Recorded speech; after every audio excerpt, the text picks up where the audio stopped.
મીઠાથરાદ highway પર triple અકસ્માત સર્જાયો। મીઠાથરાદ હાઈવે અસાણા પાલડી સીમાડા નજીકની ઘટના। કાર ટ્રક અને જીપ વચ્ચે સર્જાયો ગંભીર અકસ્માત। મળતી માહિતી મુજબ અકસ્માતમાં કોઈ જાનહાનિ થઈ નથી। અકસ્માત ઘટના સ્થળે લોકોના ટોળે ટોળા ઉમટ્યા। થરાદ મીઠા હાઈવે પર અકસ્માતની ઘટનામાં દિન પ્રતિદિન વધારો। Siddharaj Thakor, the Mirror News, Tharad. Hi, હું છું ક્રુઝિન સિંઘાનિયા। આપની આસપાસના સત્ય સમાચાર જાણવા માટે જોતા રહો ધી મિરર ન્યૂઝ અને હા, લાઈક અને સબસ્ક્રાઇબ કરવાનું ભૂલતા નહીં। Thank you.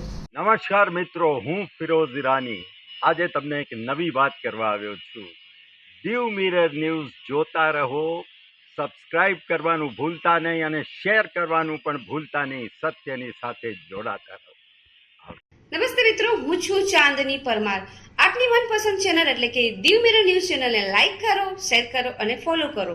અને હા, તેમાં દરરોજ તાજા સમાચાર જોવાનું ભૂલશો નહીં। દીવ મિરર ન્યૂઝ દરરોજ લાઈવ અપડેટ, ગુજરાત રાજ્ય, દેશ દુનિયાના તમામ બ્રેકિંગ સમાચારો નિહાળો દીવ મિરર ન્યૂઝ ચેનલ પર।